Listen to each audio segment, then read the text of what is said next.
বাংলাদেশ আর বাংলাদেশের বাইরে পৃথিবীর বিভিন্ন প্রান্তে যে যেখান থেকে চ্যানেলে দিয়েছেন আপনাদের সকলকে সাদর আমন্ত্রণ তৃতীয় মাত্রা দেখবার জন্য। আর সাম্প্রতিক নানা বিষয় নিয়ে কথা বলবার জন্য আমার আজকের অতিথি বা বসা আছেন প্রাক্তন নির্বাচন কমিশনার, জাতীয় আন্তর্জাতিক নিরাপত্তা বিশ্লেষক, অবসরপ্রাপ্ত brigadier general M Sakhawat Hossain.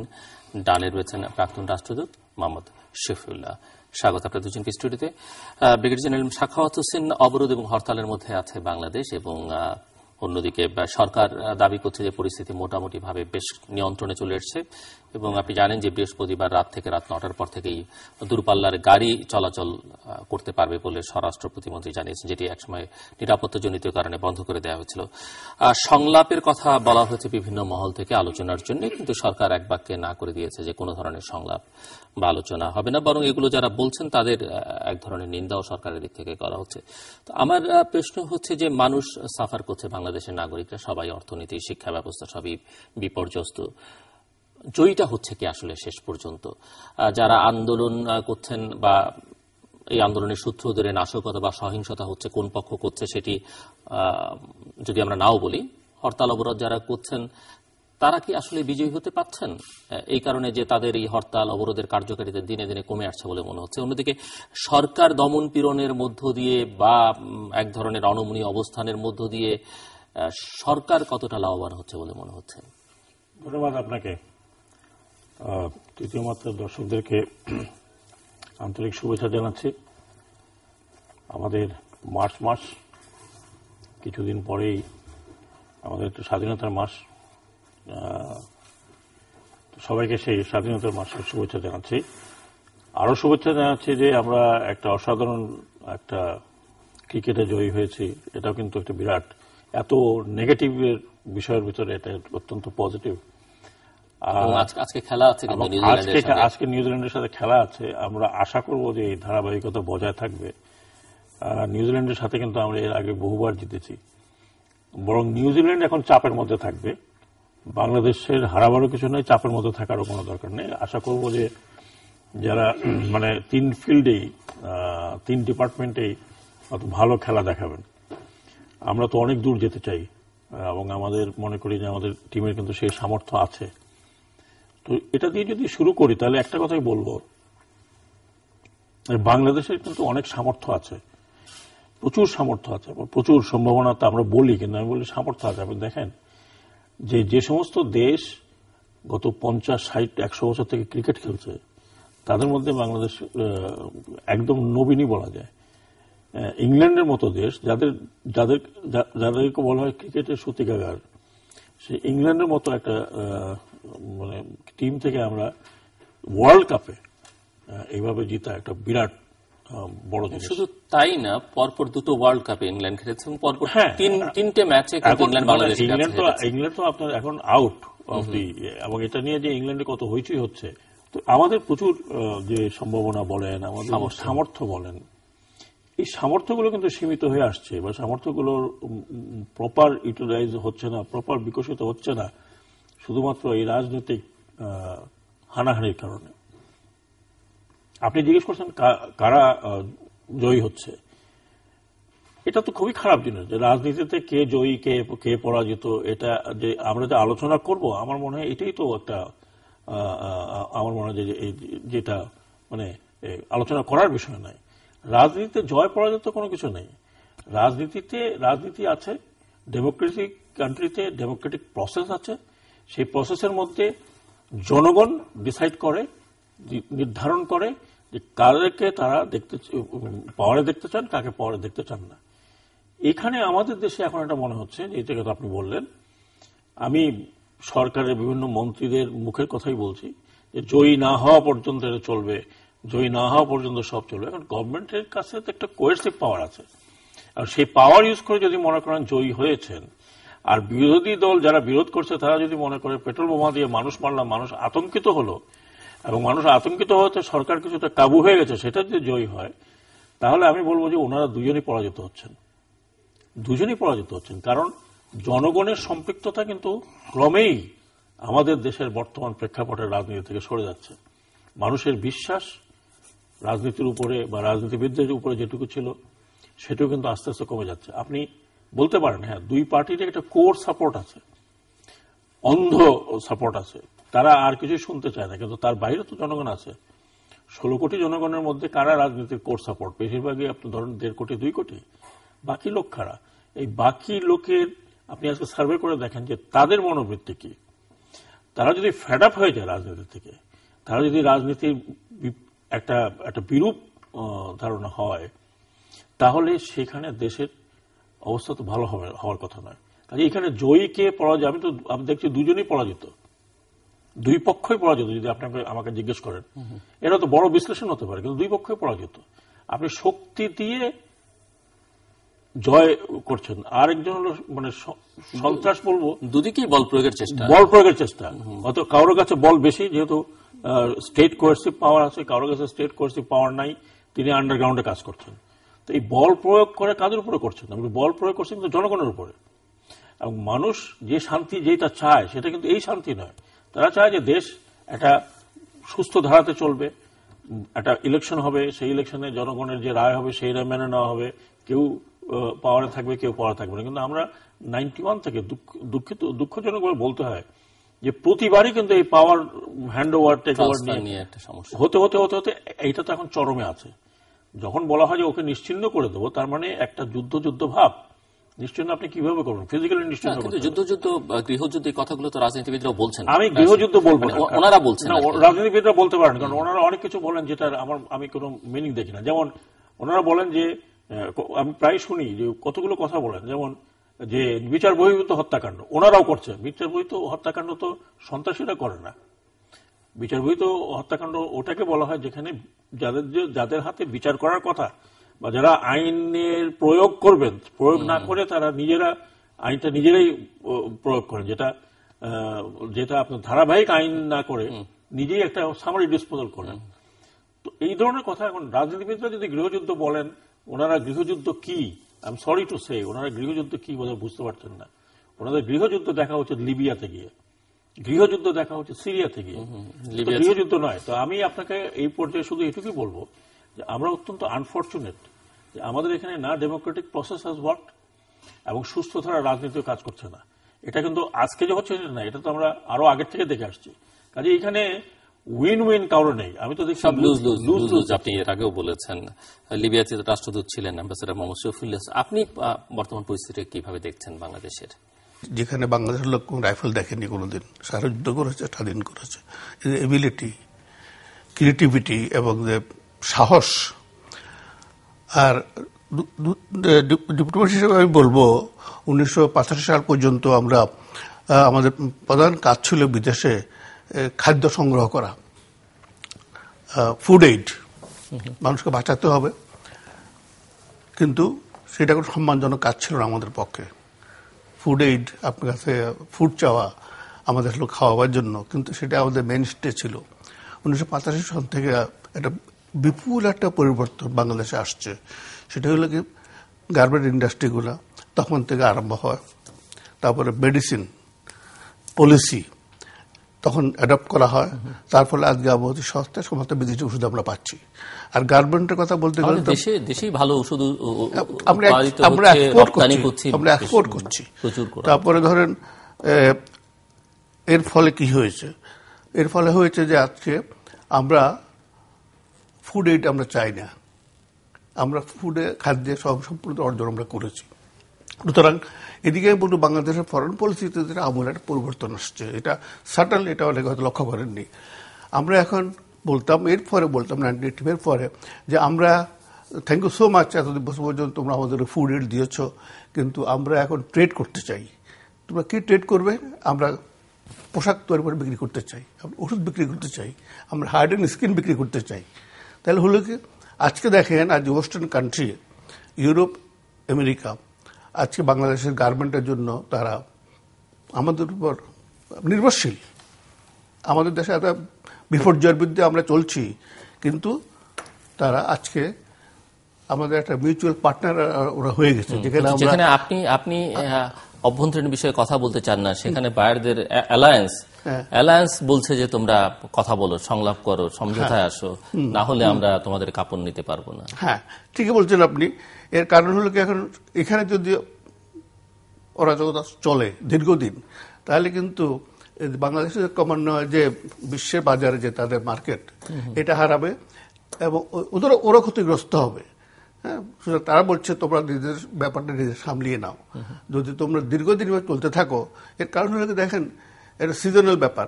আজকে তারা সংগ্রহ করবে আপনার সামারের কাপড় পোশাক, তার কদিন পর উইন্টারের সময় থাকে তারা এইসব প্রসেস আরম্ভ করে অর্ডার দেয়।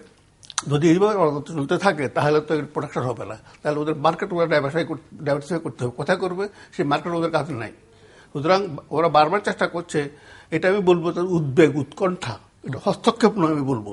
ইভেন এখানে রাষ্ট্রদূতরা যেখানে আপনারা লক্ষ্য করেছেন কিছুদিন আগে 16 জন রাষ্ট্রদূত আপনার বেগম জিয়ার সাথে সাক্ষাৎ করেছেন, ওনার বক্তব্য তারা তুলে ধরেছে, সরকারের কাছে আসছে, পররাষ্ট্রমন্ত্রীর সাথে তাদের উদ্বেগ উৎকণ্ঠার কথা তারা বলেছে এবং জাতিসংঘ থেকে বারবার টাকাতে আসছে। এর কারণটা কি? তারা উদ্বেগ প্রকাশ করছে, তারা হস্তক্ষেপ করছে না। আমরা ইলেকশন আগে আমরা দেখেছি কোন রাষ্ট্র হস্তক্ষেপ করার চেষ্টা করেছে, কিন্তু এখন তারা হস্তক্ষেপ করছে না। এবং যেটা বলছেন যে ডায়ালগ করার জন্য বা করার জন্য, এটা বহু চেষ্টা চলেছে অতীতে। শেষ পর্যন্ত বাংলাদেশের মধ্যে দেশে দেখেন দুজন মার্কিন প্রেসিডেন্ট আসছে, জিমি কার্টার এবং সিটিং প্রেসিডেন্ট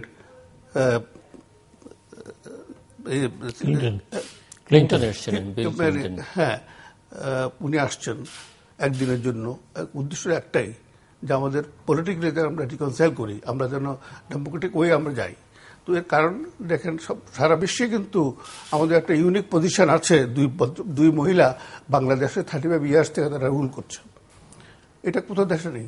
আরব দেশে আমাকে বারবার প্রশ্ন উত্তর দিতে হয়েছে, হাউ একটা মুসলিম কান্ট্রিতে দুজন মহিলা রাষ্ট্র পরিচালনা করে, যেটা তাদের কাছে আনথিঙ্কেবল।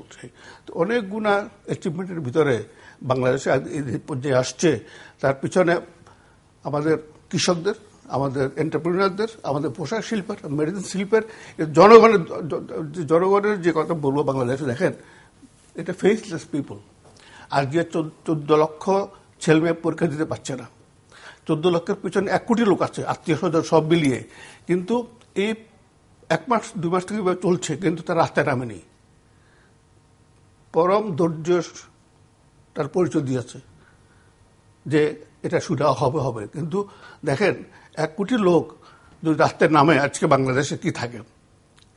রাস্তায় লাঠি সোটা 1 কোটি লোক নামে, আমার ছেলে পরীক্ষা দিবে, তোমরা কারা, হু আর ইউ? তোমাদের আমি জমিদারি তো আমরা দিই নাই দেশের, কিন্তু তারা পরম ধৈর্যশীল মানুষই দেশের। সুতরাং এই পরিপ্রেক্ষিতে আমি বলবো যে অনেকে বলে বিদেশি রাষ্ট্রগুলো হস্তক্ষেপ করছে, উস্কানিমূলক বক্তব্য দিচ্ছে। আমি বলবো না, তারা তাদের উদ্বেগ প্রকাশ করছে, তারা বারবার চেষ্টা করছে যেন বাংলাদেশের কনফ্লিক্ট যতটুকু চলছে পলিটিক্যাল, এটাকে তারা যেন আস্তে আস্তে এটা যেন নিজেদের ভিতরে সমঝোতা পৌঁছে, দেশের উন্নতি হবে, বিদেশি উপকৃত হবে। ইন দ্য সেন্স দ্যাট আজকাল মিউচুয়াল ব্যাপার, উইন উইন সিচুয়েশন। আজকে আমি বিজনেস করবো, আপনার মধ্যে কিনবেন, আপনার থেকে আমি কিনবো। এখন ট্রেড বিজনেস এটা হলো, এবং নিরাপত্তা। আজকে এই একটা দেশ, ছোট্ট একটা দেশের ভিতরে 16 কোটি পপুলেশন, তার বর্ডারিং কান্ট্রিগুলো আছে। আজকে যদি এখানে নিরাপত্তা ব্যবস্থাটা উঠে, এইভাবে যদি চলে, নিরাপত্তা ব্যবস্থা উঠবে একদিন। এবং আপনি আরো দেখছেন যে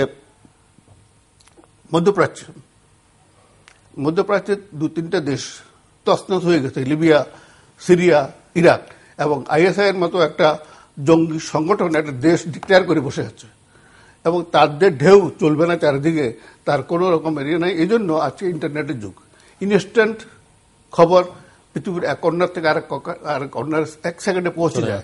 তো তাহলে আমরা যে ভালনারেবল স্টেট হয়ে যাচ্ছি, এখানে যে এদের উত্থান ছিল, আছে, কোনো কোনো ডরমেন্ট ছিল, কিন্তু কোনো কোনো সময় এটা আবার বহিঃপ্রকাশ হয়। এবং বহিঃপ্রকাশটা দেখেন আজকে, আগে হরতাল হতো, অবরোধ হতো, কিন্তু পেট্রোল বোমা এইভাবে ব্যাপকভাবে সাধারণ মানুষকে মানে নিহত করেনি। আজকে দেখেন যে বার্ন ইউটে গেলে কি দেখা যায়, হিরোশিমাতে যখন বম্বিং হয় তখন ইনস্ট্যান্টলি কয়েক লক্ষ লোক মারা গেছে, আর কয়েক লক্ষ লোক তারা সার্ভাইভ করেছে। যারা সার্ভাইভ করেছে তারা বলতো উই এনভি দ্য ডেড, যারা মারা গেছে ওদের আমি ঈর্ষা করি, কারণ তো ইনস্ট্যান্ট মারা গেছে আর আমার গায়ের থেকে মাংস খসে খসে পড়ছে, আমি মারা যাব, কিন্তু এই যে কষ্ট, এই কষ্ট 100টা মৃত্যু সমান। তো যারা বার্নিউডে মারা যাচ্ছে আজকে, আপনি চিন্তা করুন ওদের কথা। জেনারেল স্বাগত হোসেন, দুটো প্রসঙ্গ, নিরাপত্তার প্রসঙ্গটি নিয়ে অবশ্যই আপনার সঙ্গে কথা বলবো, কিন্তু সেটি পরে। তার আগে এই যে অবস্থা আপনি বললেন এবং অ্যাম্বাসেডর শফিউল্লাহ বললেন, পরিত্রাণের উপায় কি? ওই যে আন্তর্জাতিক মহলের উদ্বেগ উৎকণ্ঠার কথা অ্যাম্বাসেডর শফিউল্লাহ বললেন, তাদের তৎপরতা দেখছি জাতিসংঘ মহাসচিব বা তার পক্ষ থেকে প্রায়শই বিবৃতি দেওয়া হচ্ছে, কিন্তু সেটি কেউ তোয়াক্কা করছে না। দেশের ভেতর থেকে নাগরিক সমাজ বা নাগরিকরা কথা বলবার চেষ্টা করছেন, বিভিন্ন মহল থেকে কথাবার্তা হচ্ছে, তাদেরকেও খুব একটা আস্থায় নেওয়া হচ্ছে না বা তাদের কথাবার্তাকে খুব একটা বিবেচনার মধ্যে নেওয়া হচ্ছে না। তাহলে সমাধানের পথটাকে, জনগণ যে মাঠে নামবে সেটিও না, জনগণের মধ্যে এক ধরনের ডিসএঙ্গেজমেন্টও তৈরি হচ্ছে। যদিও বাংলাদেশে টিকে থাকা, রাজনীতির সঙ্গে সম্পর্ক রাখা ছাড়া টিকে থাকা খুব দুরূহ একটা কাজ। একেবারে নিম্নবিত্তের কথা বলি আর উচ্চবিত্তের কথা তো বলার অপেক্ষাই রাখে না। সেখানে এখান থেকে বেরোবার উপায় কি? দেখুন, অনেকগুলো কথাই আপনি বলছেন, টিকে থাকা দুরূহ কাজ, কিন্তু রাজনীতির সাথে যারা টিকে আছেন তারা কতজন? রাজনীতির সাথে টিকে থাকা বলতে আপনি কোন একটা, এখন তো আপনি চাকরি বলেন, ব্যবসা বলেন, প্রমোশন বলেন, ইভেন আপনি একটা আপনার নৈতিক চাহিদা পূরণ করতে যাবেন, সেখানেও রাজনৈতিক নেতাদের, স্থানীয় নেতা, আপনি যেটা বলছেন এটা তো এরকম হওয়ার কথা নয়, হওয়ার কথা তো হয়ে গেছে, কিন্তু তাও তো আপনি কত পার্সেন্ট সাধারণ মানুষ যারা খেতে খাটছে, যারা মজুরি করছে, যারা ফ্যাক্টরিতে কাজ করছে, গার্মেন্টসে যারা কাজ করছে, বা অন্যান্য প্রোডাক্টিভিটিতে যারা লিপ্ত আছে, তারাও তো রাজনীতির এই সাথে টিকে থাকার প্রয়োজনীয় তারা করছে না, তারাও তো ইন্ডিপেন্ডেন্টলি করছে। তারা ধরুন যারা রাজনীতির বাহিরে আছে, ওরকম তো অনেক আছে, তো তাদেরই সমষ্টিগত সমস্যা, কিন্তু তাদেরই যারা রাজনীতির সাথে টিকে আছেন তারাই বরং বড় প্রবলেম আমি মনে করি, আপনি যেটা বলছেন। তো এই অবস্থা থেকে পরিত্রাণ কি?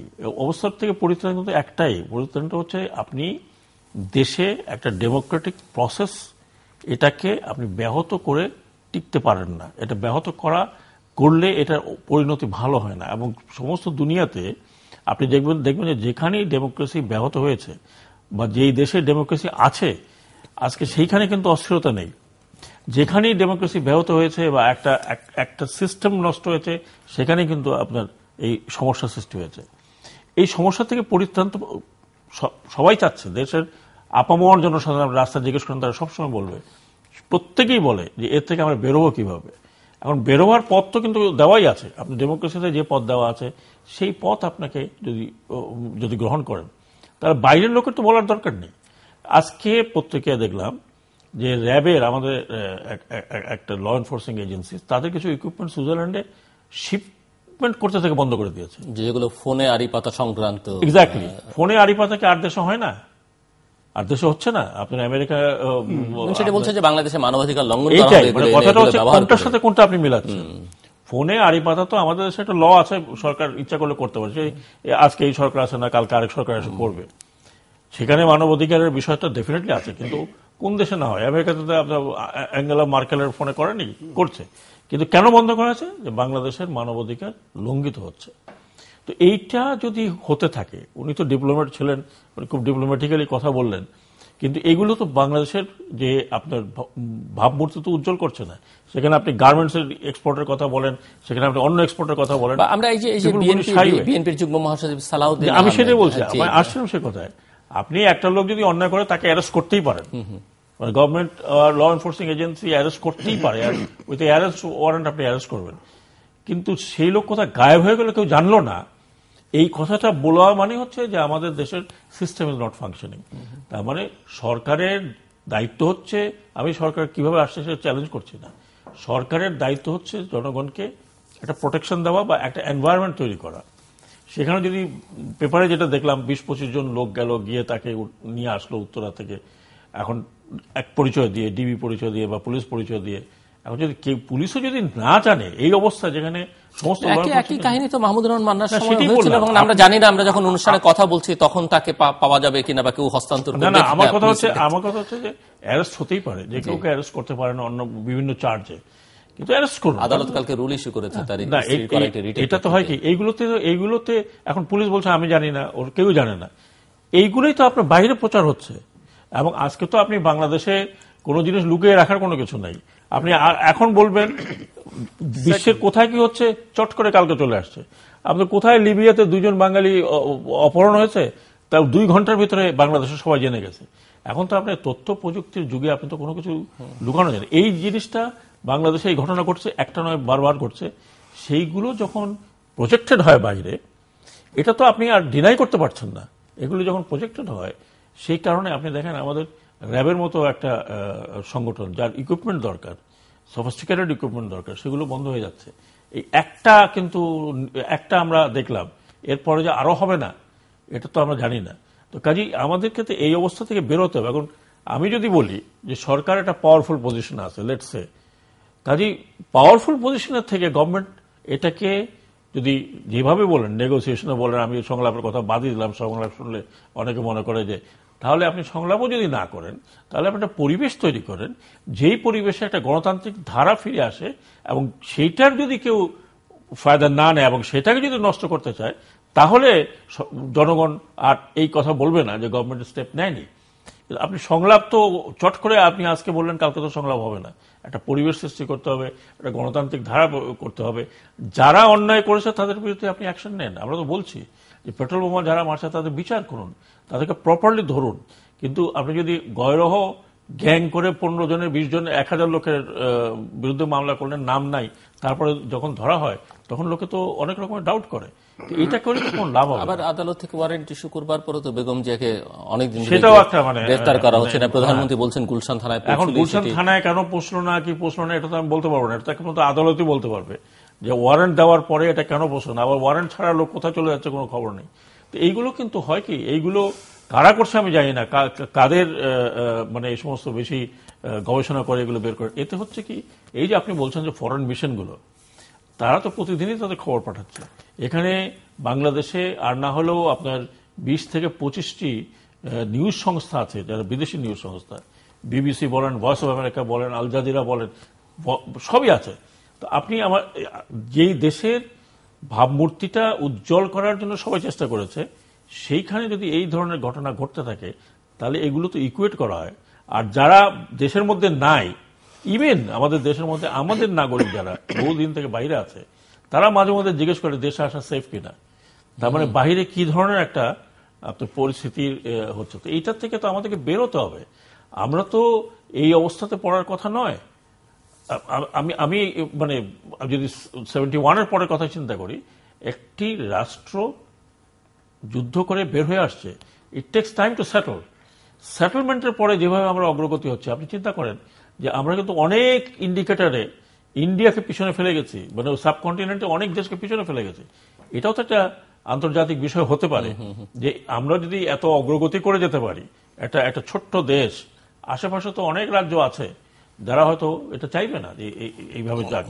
তো এখন আমি জানি না আমাদের বুদ্ধিতে যদি এটুকু কুলায় যে এই পরিবেশটা যদি সৃষ্টি করেন, আপনি সংলাপ না করলেন এখন, কিন্তু আপনি পরিবেশটা তো সৃষ্টি করতে হবে। একটা যদি আমি জানি না এখন এই যে পরিবেশের কথা আপনি বলছেন, আরেকটা প্রশ্ন আমি করতে চাই। আপনি যেহেতু নির্বাচন কমিশনার ছিলেন অনেকদিন এবং দীর্ঘদিন ধরে ঢাকা সিটি কর্পোরেশনের নির্বাচন হচ্ছিল না, এখন হঠাৎ করে সিটি কর্পোরেশন নির্বাচনের ঘোষণা আসলো, এবং এই সিটি কর্পোরেশনের ইলেকশন কি পরিবেশ স্বাভাবিক করতে খানিকটা সহায়তা করতে পারবে কিনা, বা সরকারের মাথায় এটি কাজ করেছে? প্রথমে আমি বলি যে ঢাকা সিটি কর্পোরেশন নির্বাচন বহু আগে হওয়া উচিত ছিল। আমরা করতে পারি নাই বিভিন্ন কারণে, তারপরে অনেক সময় চলে গেছে, করা উচিত ছিল। এখন এই সময় করার বিষয়টা আসাতে লোকে হয়তো অনেক ধরনের কথাবার্তা বলছে, কিন্তু আমি মনে করি যে সিটি কর্পোরেশন নির্বাচন হওয়া উচিত। এই জন্য যে 8টা বছর দেখেন এই ঢাকা শহরের অবস্থা, আপনি দেখেন মানে ঢাকা শহরের কোনো মা বাপ নাই, কেউ নাই, আপনি কারোর কাছে বলতে পারবেন না। কার কাছে বলবেন? বাড়ির সামনে এত বড় গর্ত, মেইন রোডের উপরে গর্ত, এই রাস্তার অবস্থা দেখেন। তো কাজে আমি এটাকে ওয়েলকাম করি, বাট পয়েন্ট হচ্ছে যে এই নির্বাচনটা যারা করাবেন তারা কিভাবে এটাকে দেখছেন। এবং এই নির্বাচনে আমি মনে করি যেহেতু এটা দলীয় নির্বাচন নয়, এটা ইন্ডিভিজুয়াল নির্বাচন এবং ইন্ডিভিজুয়াল ক্যান্ডিডেট নির্বাচন, কাজে এইখানে কারো পার্টিসিপেট করা না করা আমার মনে হয় যে that is not going to be factor. দলীয় মনোনয়ন ঘোষণা ইতিমধ্যে করা হয়েছে। এখন এটা তো আওয়ামী লীগ করেছে, মাহমুদুর রহমান জেলে আছেন, তার সংগঠন বলেছেন তিনি প্রার্থী হচ্ছেন। এটা তো যারা করার, যে এই জিনিসগুলো যারা দেখার কথা, তারা যদি না দেখেন, তাহলে আমাদের দেশে তো, এবং নির্বাচনী প্রচারণা চলছে, আমাদের দেশে দেখতে পাবেন জিল্লুর, আমাদের দেশে হচ্ছে আইন আছে, আইন আপনি প্রয়োগ যদি না করেন তাহলে কেউ নোবডি কেয়ারস অ্যাবাউট ইট। হ্যাঁ, আমি অনেক বড় বড় মানুষকে দেখেছি যে উল্টা পথে রাস্তা দিয়ে আসছেন, মানে সামনে পুলিশ পিছনে পুলিশ পতাকা নিয়ে সামনে দিয়ে আসছেন। তো এটা তো আইন বিষয় নয়। এখন আপনি যদি সেটাকে প্রয়োগ করতে না পারেন বা এরকম চলতে দেন, কারণ আইনের মধ্যে একটা অ্যাম্বিগুইটি আছে, এই লোকাল মিনিস্ট্রি আইনের মধ্যে অ্যাম্বিগুইটি আছে। নির্বাচনী প্রতীক ইজ ইন্ডিপেন্ডেন্ট, কিন্তু এখানে কোনো কিছু বলা নাই। কিন্তু ইলেকশন কমিশন যদি মনে করে যে ফ্রি অ্যান্ড ফেয়ার এবং কি বলে ইভেন প্লেইং ফিল্ড যদি আমাকে করতে হয়, লেভেল করতে হয় ফিল্ডকে, তাহলে আমাকে এই স্টেপগুলো নিতে হবে। তো সেটা তো তাদের ব্যাপার, তারা নিবে কি নিবে না। কিন্তু দলীয় ইলেকশন করতে হলে দলীয় ইলেকশন করেন, এটাকে আইন করে দলীয় ইলেকশন। বাট এই ইলেকশন যেটি আপনি হওয়া প্রয়োজন বলে মনে করছেন, ইলেকশনটি এখন যদি খুব শিগগিরই শিডিউল ঘোষণা করে, যে রাজনৈতিক অস্থিরতা আছে সেটি নিয়ন্ত্রণে সহায়ক হবে কিনা?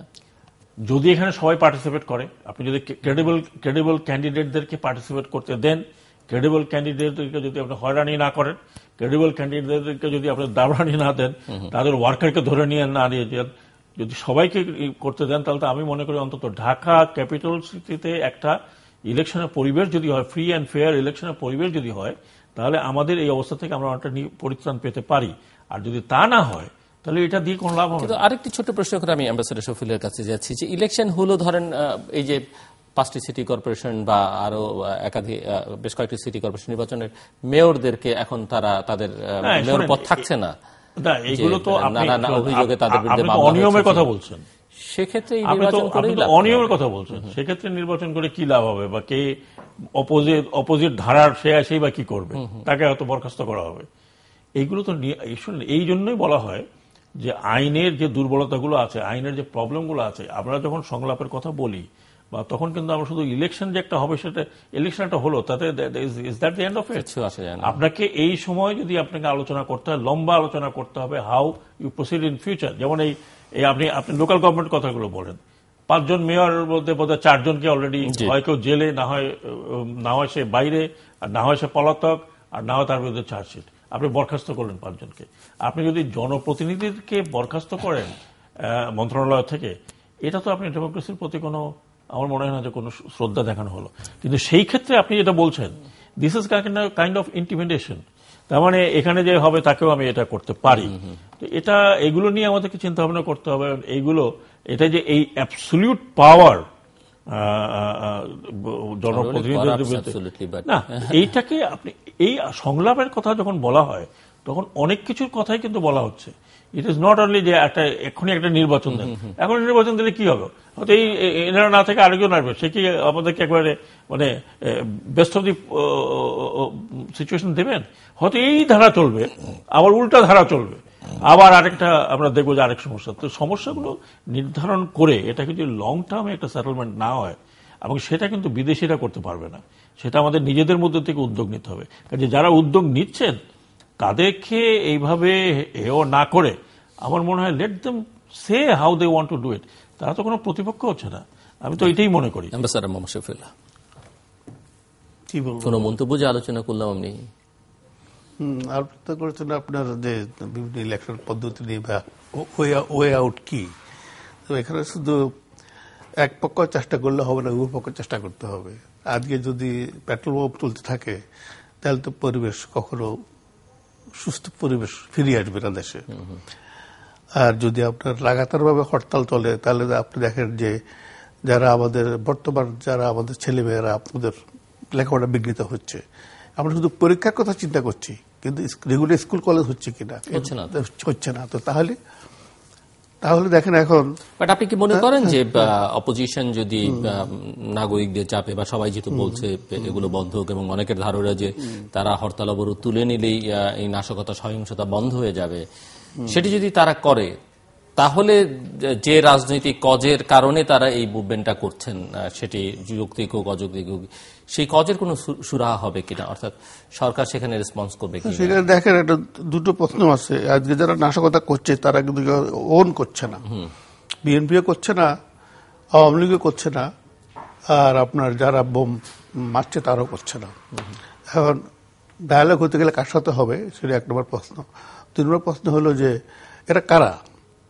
ডায়ালগ তো হবে ইলেকট্রাল প্রসেস নিয়ে ডায়ালগ হবে, কিন্তু পরে কিভাবে দেশ পরিচালনা করা হবে সেটা নিয়ে আলোচনা হবে। যে একটা অপশক্তি আপনার এখন পেট্রোল বোম মারছে বা আপনার ককটেল হচ্ছে, এখানে এই অপশক্তি যদি চলতে থাকে তাহলে দুই পক্ষ বসলেও তো হবে না, এটা তাদের কাজ তারা করে যাবে।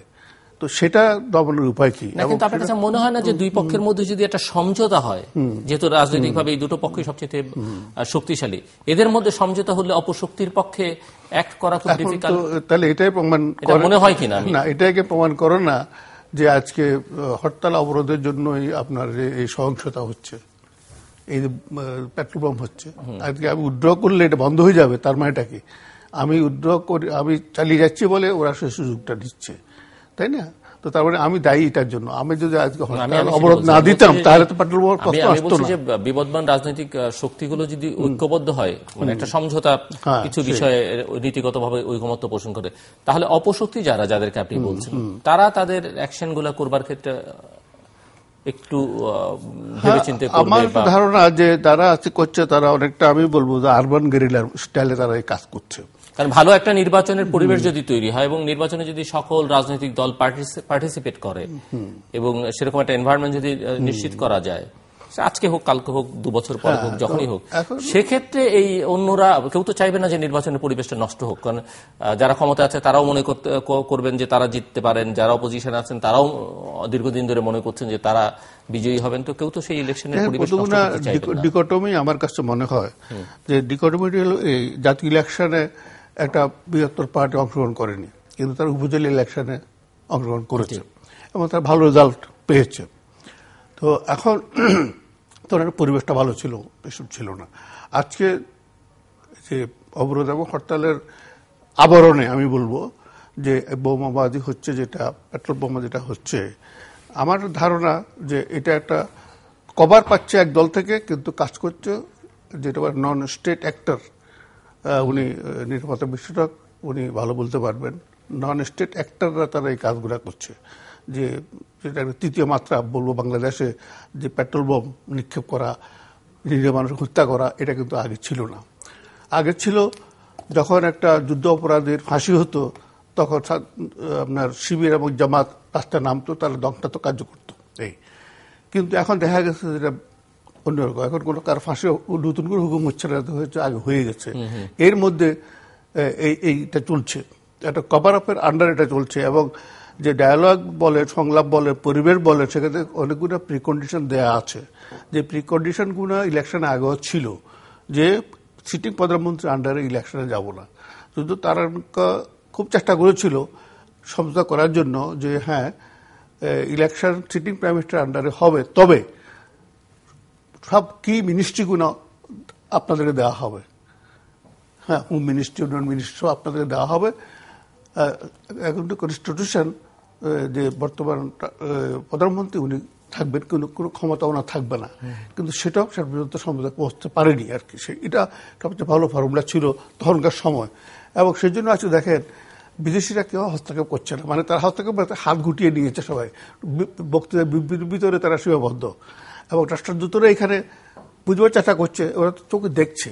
এই কাজটা আমরা বিদেশে করেছি, কারণ আমার যে উদ্বেগ আমি প্রকাশ করব সরকারের কাছে এবং অপোজিশনের কাছে। সুতরাং তারা তাদের রুটিন কাজ তারা করে যাচ্ছে, কারণ ওদের তো এখানে আসছে শুধু পার্টি দেওয়ার জন্য না, পার্টি খাওয়ার জন্য না, এসবগুলো তার বেসিক কাজ, যেটা ইনভিজিবল। আমরা বাইরে যারা আমরা অনেকে জানেন না, বিশেষ আমাদের যারা রিপোর্টার তারাও জানেন না যে ফরেন পলিসি মেকিং কিভাবে হয়, ডিসিশন মেকিং কিভাবে হয়, অ্যাম্বাসাডারের রোলটা কি। এবং আজকে যখন দেখি আমরা অ্যাম্বাসাডাররা মিটিং করছে, বড় করে পত্রিকায় ছাপানো হয়, আসলে এটা রুটিন কাজ। কারণ ইউরোপিয়ান গ্রুপ আছে, আরব গ্রুপ আছে, আফ্রিকান গ্রুপ আছে, এশিয়ান গ্রুপ আছে, আমাদের মধ্যে মাসে একবার আলাপ আলোচনা হতো, একবার এক্সচেঞ্জ অফ নোট, আপনি কি দেখছেন, আপনি কি অ্যাসেসমেন্ট, এটা করার জন্য, সো দ্যাট এখান থেকে কোনো ভুল রিপোর্ট যেন তার দেশে না যায়। কারণ এই রিপোর্টের ভিত্তি করেই আপনার তার সরকার বাংলাদেশ সম্বন্ধে পলিসি দিবে, তাই না? আজ দেখেন আমেরিকান রাষ্ট্রদূত নতুন আসছেন, ওনার প্রায়োরিটি কি, উনি গার্মেন্ট সেক্টরে চলে গেছেন। এর কারণটা কি, তার দেশের প্রায়োরিটি কি, এটা তাকে এই দেশের মানুষকে বুঝাচ্ছেন, আমাদের লিডার সেটা বুঝাচ্ছেন। সুতরাং এটা তার এটা বাংলাদেশের যেমন লাভবান হবে, বিদেশের লাভবান হবে। আজকে আমাদের 40 লক্ষ মা বোন কাজ করছে গার্মেন্ট সেক্টরে, তাদের পিছনে আবার চিন্তা করেন কত ব্যাকআপ, তাই না? সুতরাং এদের যে কনসার্নটা এটা মানে অত্যন্ত জেনুইন এবং তারা এটা করতে থাকবে। আপনি হলে প্রচার আপনি করতেন। আমরা যদি এখন অ্যাকসেপ্ট না করি এবং আমরা যদি মনে করি যে হ্যাঁ আমি তো লেজিটিমেটলি আমি একটা ইলেকশনের মাধ্যমে কনস্টিটিউশনের মাধ্যমে ক্ষমতা আসছি, আমি কেন নেগোশিয়েট করব। এই আরেক পক্ষ যদি বলছে না আমি ইলেকশন মানি না, সুতরাং আমাকে আবার ইলেকশন দিতে হবে। এখানে একটা অনড় অবস্থা, তার মধ্যে এসে গেছে এখন একটা তৃতীয় শক্তি, যেটা আপনার আমি বলবো অনেকটা নন স্টেট অ্যাক্টর আমি বলতে পারি, কিন্তু তারা পুরোপুরি সুযোগটা নিচ্ছে ওই কাভারের, অথবা ওদের ব্রেসিংও থাকতে পারে ওদের পিছনে। তো এখন আজকে যদি বিএসপির ইলেকশন আমরা করতে যাই ঢাকা শহরে, সেখানে দেখা গেল যে একদল করবে না, যদিও বলছে এটা তো দলভিত্তিক ব্যক্তিভিত্তিক ইলেকশন, কিন্তু আসলে কি তাই? আমাদের না, সব ইলেকশনের পিছনে দুই পার্টি আছে এবং পরোক্ষ সবভাবে আছে।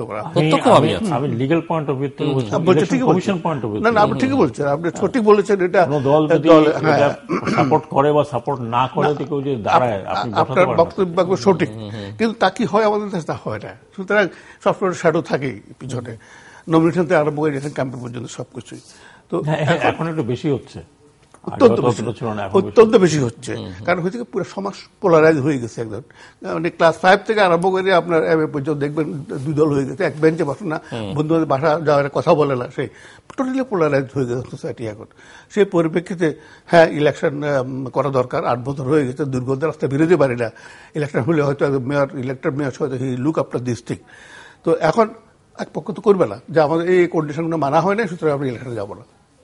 সুতরাং ওই যে একটা আমি কি বলবো, সেটা বলবো যে এটাই আমি বলতে চাই যে পার্টিগুলোর মধ্যে দেখেন আজকে 30-35 বছর থেকে একজন নেতৃত্ব দিচ্ছেন এক পার্টির, এর মধ্যে কোনো পরিবর্তন আসেনি।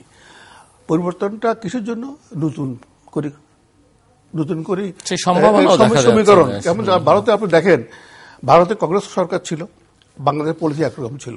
আর যে মোদী সরকার আসছেন, সেখানে আমাদের পলিসি আমাদের অ্যাডজাস্ট করতে হয়েছে, কারণ আমাদের পার্শ্ববর্তী রাষ্ট্রের যে ক্ষমতার যে পরিবর্তন হয়েছে এবং তার সাথে আমাকে আমার অবস্থাটা আমাকে অ্যাডজাস্ট করতে হবে, তাই না? আমি যে আগে কংগ্রেসের সাথে যে পলিসি আমার ছিল সেটা বসে থাকি আজকে, তাই চলবে না। তেমনি দেখেন ওয়েস্ট বেঙ্গল, দিল্লি এবং কলকাতার যে সমীকরণ ছিল, আজকে সে পুরোপুরি চেঞ্জ হয়ে গেছে। আজকে পশ্চিমবঙ্গের মুখ্যমন্ত্রীকে দিল্লি যেতে হচ্ছে, চিঠি লিখতে হচ্ছে, আগে কিন্তু রিভার্স ছিল। তাকে মানে এটা ফরেন পলিসিতে, ডোমেস্টিক পলিসিতে সবসময় নতুন সরকার আসলে, নতুন লিডারশিপ আসলে একটা সমীকরণ পরিবর্তন হয়। জেনারেল সাখাওয়াত হোসেন, নিরাপত্তার প্রসঙ্গ অ্যাম্বাসেডর শফিউল্লাহ তুলছিলেন এবং এই কনসার্নটি সবার মধ্যেই আছে যে দেশের এই রাজনৈতিক অস্থিতিশীলতা আসলে বাংলাদেশের নিরাপত্তার জন্য অভ্যন্তরীণভাবে বা বাইরের দিক থেকে কতটা হুমকির মধ্যে আছে। এবং এর মধ্যে তো আপনি শোনেন যে রাজনীতিবিদরাই প্রায়শই এখানে আন্তর্জাতিক সন্ত্রাসবাদের সঙ্গে এগুলোর যোগাযোগ সম্পর্ক, জঙ্গি গোষ্ঠীর উত্থানের কথা, নানান কিছু তারাও বলছেন। সব মিলিয়ে আসলে আপনার কাছে কি মনে হয়? এটা তো দেখেন, আজকে তো নতুন করে আমি বলছি না, আপনার মনে আছে বা যারা আমার কথা শোনেন সবসময় বলেন, যে দেশে রাজনৈতিক সংঘাত প্রকট, যেখানে ন্যাশনাল কনসেনসাস নেই বা জাতীয় কোনো ঐক্য নেই, যেখানে সমাজ বিভাজিত আইদার অন এথনিসিটি অথবা অন্য কোনো কারণে, সমাজ যেখানে বিভাজিত, যেখানে আজকে পৃথিবীতে যেখানে এই অস্থিরতা সেই সমস্ত দেশকে গ্রাস করছে। বাংলাদেশে একটা সিমটম, একটা রোগ ধরেছে, সেই রোগটাকে আপনি যেভাবে নিবৃত করা দরকার সেভাবে করছেন না, কারণ কোনো ন্যাশনাল কনসেনসাস নেই। উনি যে কথা বললেন যে যেহেতু এই ধরনের অবরোধ এবং ইয়ে হচ্ছে, তার মধ্যে কে তারা ফায়দা করছে, নাম হচ্ছে হয়তো অনেকের, কিন্তু বিষয়টা হলো যে এটা কি এখানে শেষ হবে? আমি একটাই এক্সাম্পল আপনাকে দেই। চিন্তা করেন যে এত হাজার হাজার লোকের মধ্যে একজন মানুষকে, দুজনকে,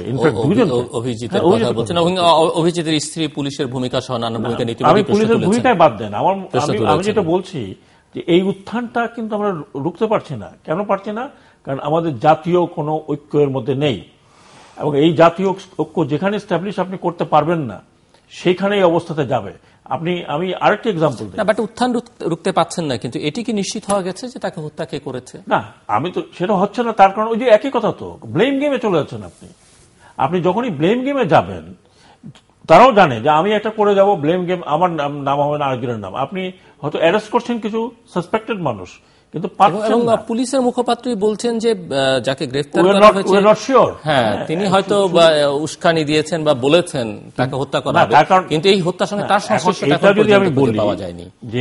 যেহেতু কেউ ক্লেম করেছে, আনসারুল্লাহ বাংলা টিম 7 ক্লেম করেছে, আমরা ধরে নিচ্ছি সন্দেহের তীর ওইদিকে, কিন্তু আপনাকে কতগুলো জিনিস দেখেন, কত সূক্ষ্ম, কত ওয়েল প্ল্যান্ড, কত ওয়েল এক্সিকিউটেড এই কাজটা করেছে এতগুলো হাজার হাজার লোকের মধ্যে এবং পুলিশ বেস্টনের মধ্যে। তাহলে তো আমি এটা বলবো যে রাষ্ট্রযন্ত্র যেটা যেভাবে এফেক্টিভ হওয়ার কথা ছিল সে এফেক্টিভ হতে পারছে না। কেন?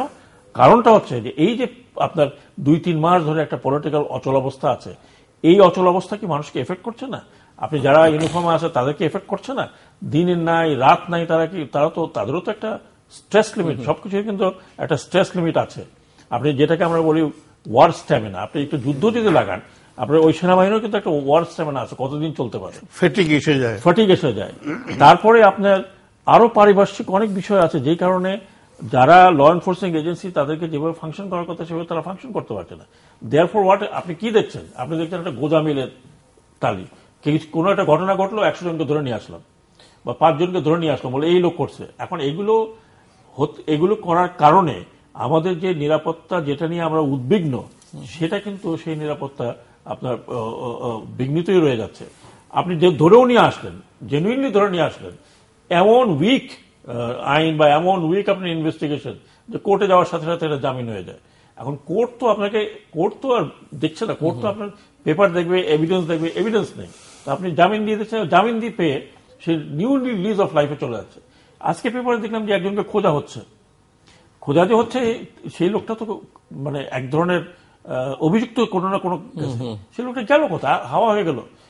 এই আপনার যখনই আপনি যদি আমি স্টাডি করে আপনি দেখেন, এটা আমার কথা নয়, একটু স্টাডি করে দেখেন, যেই দেশে রাজনৈতিক একটা অস্থির অবস্থা চলে, যেই দেশে একটা রাজনীতিক পরিস্থিতি সংঘাতময়, যেখানে জাতীয় কোনো ঐক্যমত নেই বিভিন্ন বিষয়ের উপরে, সেই দেশে এটা, কারণ ভারতে তো হচ্ছে না, ভারতে কিছু হলেই তো এভরিবডি কামস টুগেদার। তো আমাদের এখানে ব্লেম গেম, অনেকে আমি কথা শুনি যে অমুকের সাথে সংলাপ করবো কেন, মানে এমন এমন উপমা দেয় যেই উপমা দেশের মানুষ এটাকে সহজে গ্রহণ করছে না।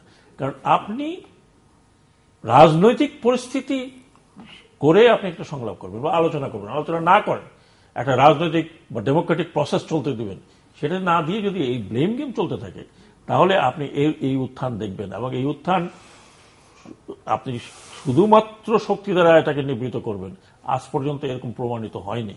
শুধুমাত্র শক্তি দ্বারা হবে না, এটা সামাজিক একটা কোঅপারেশন দরকার।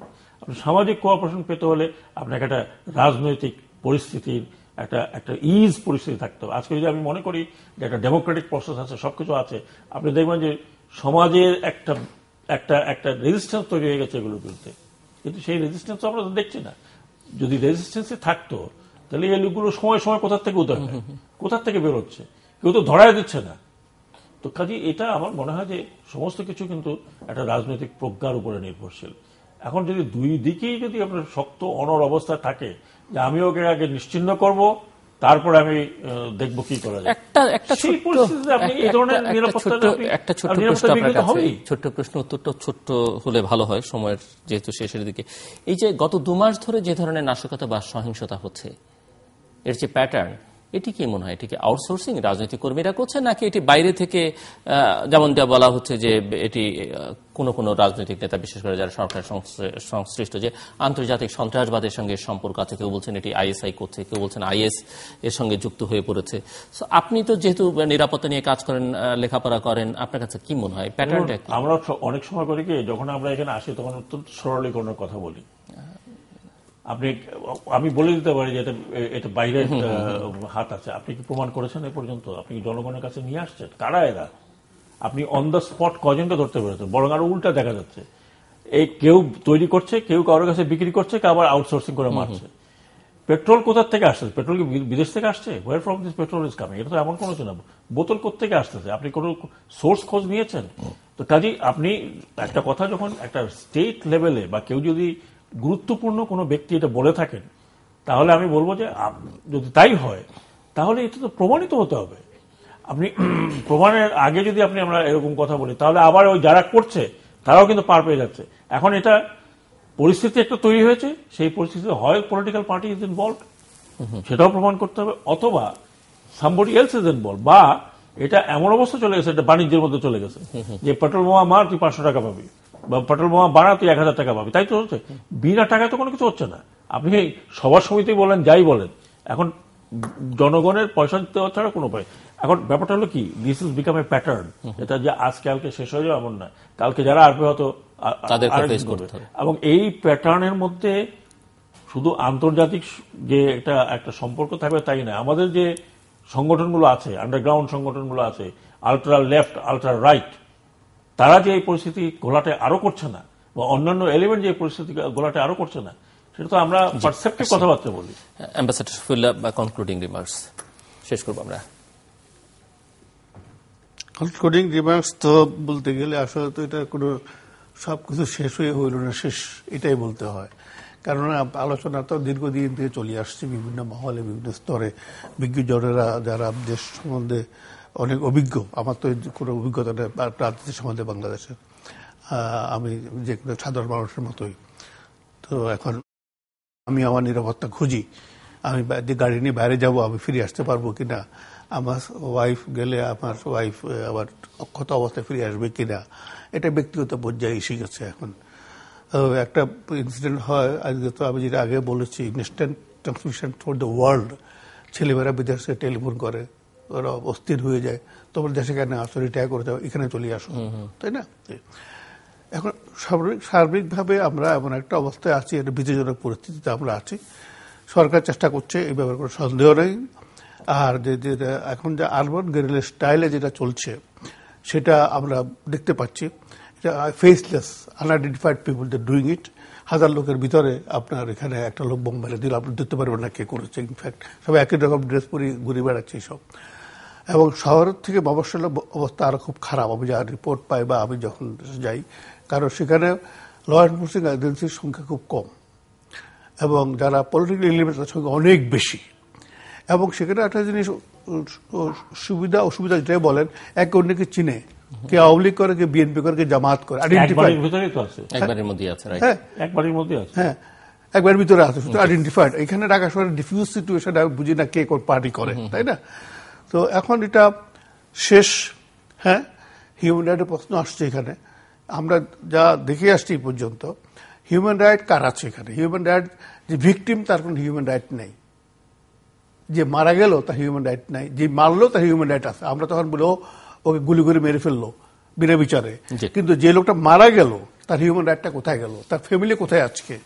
আপনি দেখেন এই প্যারিসে যে ঘটনাটা ঘটলো, 12 জন সাংবাদিক মেরে ফেললো, এর কারণ তারা কনস্ট্যান্টলি হযরত মুহাম্মদ সাল্লাল্লাহু আলাইহি ওয়াসাল্লাম সম্বন্ধে বিশ্রী কার্টুন ছাপানো হচ্ছে, ওয়ার্নিং দেওয়ার পরও তার চালিয়ে যাচ্ছে। তারপরে করলো কি, 3 জনকে ধরে ইনস্ট্যান্ট প্যারিসে গুলি করে মেরে ফেললো, সাসপেক্টেড টেরোরিস্ট। দেখলেন তো? একই অবস্থা যখন আপনার এইরকম অবস্থা চলতে থাকে, তো সেখানে তো এটা শেষ কিভাবে হলে ইলিমিনেট ফিজিক্যালি করা প্রয়োজন হয় কোনো কোনো ক্ষেত্রে, যেখানে সাকিব রহমান দিয়ে প্রমাণ করা অসম্ভব, বাট ইউ আর শিওর বড়লাদের এরাই করেছে সেই। তো সেটা আবার হিউম্যান রাইটের প্রশ্ন এসে যায়। কিন্তু আপনি দেখেন আমেরিকাতে দুটো, শিকাগোতে এবং নিউ ইয়র্কে 2 জন নিগ্রোকে মেরে ফেললো, কালার লোকেরা মেরে ফেললো। তো হিউম্যান রাইট সেখানে কোথায়? জি, ব্রিগেডিয়ার জেনারেল স্বাগত হোসেন, 1 মিনিট সময়, শেষ করব। আমি আশাবাদী হতে চাই যে আমাদের রাজনীতিবিদরা বুঝবেন যে দেশটা কোন পথে চলে যাচ্ছে, ইন্টারন্যাশনালি, ইন্টারনালি। এবং ইন্টারনালি আমি যেটা বললাম, আমার যে শঙ্কা হচ্ছে যে এখানে যে অপশক্তি, যদি আমি বলি অপশক্তি, আমরা রাজনৈতিক অপশক্তির কথা বলছি না, আমি বলছি যে এক্সট্রা স্টেট পাওয়ার যেগুলো এখন উত্থান হওয়ার চেষ্টা করছে, তাদেরকে আমরা স্পেস করে দিচ্ছি না, তাদেরকে স্পেস করে দিচ্ছি। আর যারা মনে করেন যে মানে একটা অরাজকতার সৃষ্টি করে, তারাও যদি কালকে পাওয়ারে আসে, তারা কি এটা কন্ট্রোল করতে পারবে না। কাজে একটা নতুন প্যাটার্ন কিন্তু বাংলাদেশের রাজনীতি শুরু হয়ে গেছে। এবং এটা যদি চলতে থাকে, একটা সরকার কতদিন এইভাবে চলতে পারে? এবং সরকারের যদি এইভাবে চালাতে চায় বাই ফোর্স, এটা কিন্তু কখনো ওয়ার্ক করে নাই। কাজে আমাদেরকে একটা পরিস্থিতিতে আসতে হবে যেখানে নিজেদের উদ্ভাবিত কোনো বিষয় নিয়ে বা কোনো পন্থা নিয়ে আমার মনে হয় যে এটা সলিউশন করা উচিত। এই কারণে যে রাষ্ট্রের ক্ষমতায় যারা থাকেন এটা তাদের দায়িত্ব জনগণকে শান্তিতে রাখা এবং তার নিরাপত্তা দেওয়া। নিরাপত্তা কিন্তু বিঘ্নিত হয়ে গেছে। এটা মূলে গিয়ে যদি সলিউশনটা না হয় তাহলে উপরে উপরে আপনার প্রলেপ দেওয়া হবে না। আমি আশা করি, আমার মনে হচ্ছে যে যত শক্তই আমরা অবস্থান দেখি না কেন, ডেফিনেটলি একটা মুভ তো কোথাও না কোথাও হবে, না হলে এইভাবে দেশ চলতে পারে না। আর উনি যে বিদেশি হস্তক্ষেপের কথা বলছেন, একটা জিনিস মনে রাখতে হবে, আজকে কিন্তু ইটস এ গ্লোবালাইজড ভিলেজ এবং আমরা সিগনেটারি টু ইউনাইটেড নেশনস এবং অনেকের ইনভেস্টমেন্ট এখানে আছে, তাদের স্বার্থ আছে, সেই স্বার্থ তো সে রক্ষা করবে। করতে গেলে সে ডেফিনেটলি চেষ্টা করবে যে তার নিজস্ব পন্থায় এটা কোনো করা যায় কিনা, সেটা ইজ নট অ্যাকসেপ্টেবল। আমরা অনুষ্ঠানের শেষ প্রান্তে তোমাদের সম্পর্কে আপনি লিখতে পারেন ডাকে ইমেলে SMS এর মাধ্যমে, ইন্টারনেট আমাদের অফিসিয়াল ওয়েবসাইট অথবা সোশ্যাল নেটওয়ার্কের যে পেজ রয়েছে সেই পেজে আপনাদের মতামত রাখতে পারেন। আর আপনাদের মতামতই আমাদের অনুষ্ঠান তৃতীয় মাত্রা আপনি দেখতে পাবেন প্রতি বৃহস্পতিবার এবং শুক্রবার বাংলাদেশ সময় দুটোই, বুধবার দুপুর 11:30 এবং শুক্রবার দুপুর 1:05 দেখবার আমন্ত্রণ রইল। অ্যাম্বাসাডর মোহাম্মদ শফিউল্লাহ এবং ব্রিগেডিয়ার জেনারেল শাকাওয়াত হোসেন, অসংখ্য ধন্যবাদ আপনাদের দুজনকেই। দর্শক মণ্ডলী, আমার দুই অতিথি কথা বলছিলেন, যিনি ডানে বসা তিনি বলছিলেন অনেক আলোচনা হলো কিন্তু মনে হচ্ছে যেন শেষ হইল না, কারণ এর থেকে কোনো সমাধান বের করে আনা সম্ভব হচ্ছে না। আর সমাধানের কথা বললেও যারা সমাধানটা করতে পারবেন তাদের কর্ণকুহরে সেগুলো প্রবেশ করছে না। যিনি বসা তিনি বলছিলেন যে তিনি আশাবাদী, তবে দুজনেই একমত যে এখানে জনগণকে তো আসলে রাজনীতিবিদরা অনেক আগেই পরাস্ত করে রেখেছেন বা দমিয়ে রাখতে পেরেছেন। সকল পক্ষের বিরুদ্ধে এই অভিযোগ আনা যায় এবং তারা মিলেমিশেই করছেন, বুঝে শুনে করুন বা নাই করুন।